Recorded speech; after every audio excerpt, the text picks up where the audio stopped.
আজকে রান্না করব ইলিশ মাছ দিয়ে বেগুন দিয়ে ঝোল।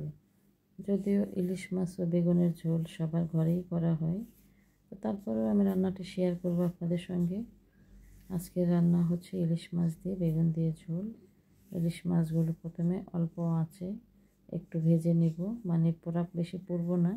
রান্নার জন্য আমি মাছ ঝোলের তরকারিতে মাছগুলো বেশি ভাজি না, হালকা করে ভেজে নিই আর কি।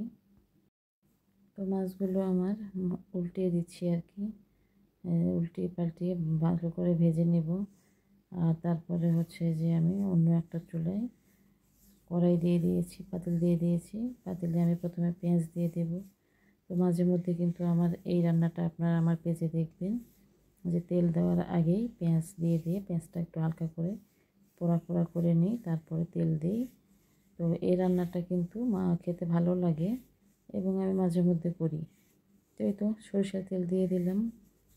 আর যেহেতু আমরা সরিষার তেল খাই, সরিষার তেল দিয়ে একটু হালকা করে বেরেস্তা করে নিয়ে তারপরে হচ্ছে সব মশলাগুলো দিয়ে দেবো। লবণ যদিও আমি আগে দিই। পেঁয়াজ হালকা কালার করে নিয়ে মরিচ, তারপরে হলুদ। আমরা যেহেতু ঝাল বেশি খাই, মরিচ একটু বেশি দিয়ে দিলাম, মরিচের গুঁড়া। তারপরে দেবো একটু জিরার গুঁড়া দিয়েছি। তারপরে দেব হচ্ছে যে একটু আদা রসুন বাটা দিয়ে দিচ্ছি অল্প করে। তারপরে হচ্ছে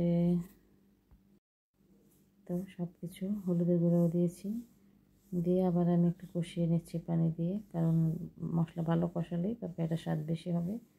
আর এই যে এই বেগুনগুলো গতকাল ভর্তা করে খেয়েছি, ভর্তা রেসিপিটা আসলে দেওয়া হয় নাই। বেগুনগুলো এত সফট, একটু বেশি ছিল না, তো এই জন্য চিন্তা করেছিলাম যে বেগুনগুলো দিয়ে ইলিশ মাছ রান্না করলে খেতে খুব ভালো লাগবে। তো সেই চিন্তা থেকেই আজকে ইলিশ মাছ দিয়ে বেগুন দিয়ে ঝোল।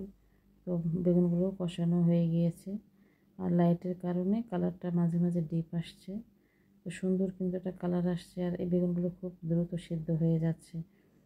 তো হয়ে গিয়েছে, এখন আমি মাছগুলো দিয়ে দেব। মাছগুলো দিয়ে আর বেশিক্ষণ লাগবে না, এই তো একটু পানি দিয়ে দিলাম। এখন মাছগুলো দিয়ে দেব। বেগুনগুলো দেখেই আমার খুব লোভ লাগছিল যে কী করে খাবো। বাচ্চার বাবা অবশ্য অনেকগুলো বেগুন নিয়ে আসছিলো, আরও তো বাজার নিয়ে আসলে একসঙ্গে অনেকগুলো করে নিয়ে আসে। তো 2-3 দিন আমি এই বেগুনের তরকারিটা খেয়েছি, খুব ভালো লেগেছে। তো আপনাদের ভালো লাগলে অবশ্যই এভাবে রান্না করবেন।